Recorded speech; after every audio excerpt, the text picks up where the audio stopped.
Many of us have seen a child's anxiety present itself in a few different ways. Maybe they seem distant, distracted, fidgety, emotional. Sometimes it can manifest in something we call a panic attack. So let's imagine a situation. It's Sunday morning during a church service. Everyone has gotten there and they're starting to sit down for the lesson, but you have a child in your group who's starting to breathe with shallow breaths and look a little concern comes over their face.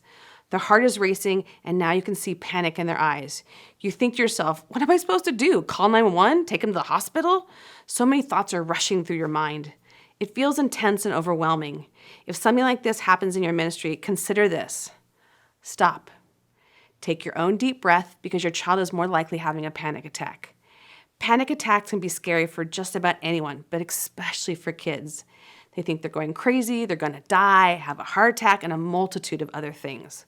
Whether it's their first panic attack or their 100th, they don't get easier or less scary. Try these steps when working with a child who is having a panic attack. Number 1, ask them 4 things they can see. By doing this, they must concentrate on what's going on around them and less on the rapid breathing and racing heart. Sometimes it may be hard for them just to even open their eyes, but even what they're seeing with their eyes closed is a start. Number 2, ask them 3 things they hear. When doing this, they must slow down their breath to hear what's happening around them. Number 3, ask them 2 things they smell.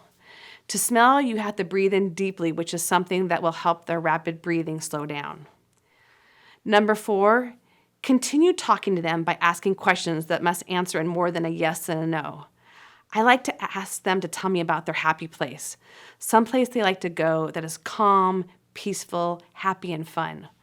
Once again, having to stop and think about that place usually takes them to it and allows them to take part in this peaceful feeling or feeling of joy.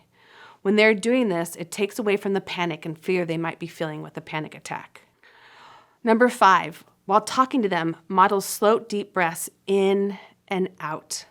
Model calmness even though you may be freaking out on the inside. Number 6, light exercise such as a walk can be helpful. Make sure they're up for the exercise because sometimes it may take a little bit before they feel secure on their feet.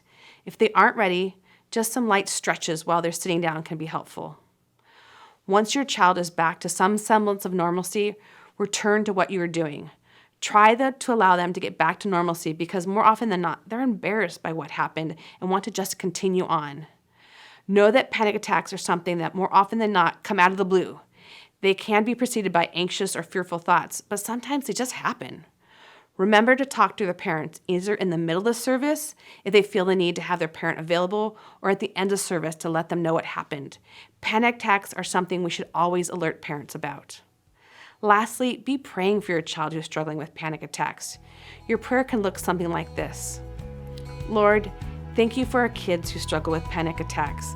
I can't imagine how scary that can be for them. Lord, restore their soul and break the chains of anxiety and panic that bind them. May they find peace and solace in your unconditional love. If they're having another panic attack, allow me to be used by you to help them through it and rest in your love. May your calmness and peace be evident in my life during these times, and thank you ahead of time for using me as your vessel.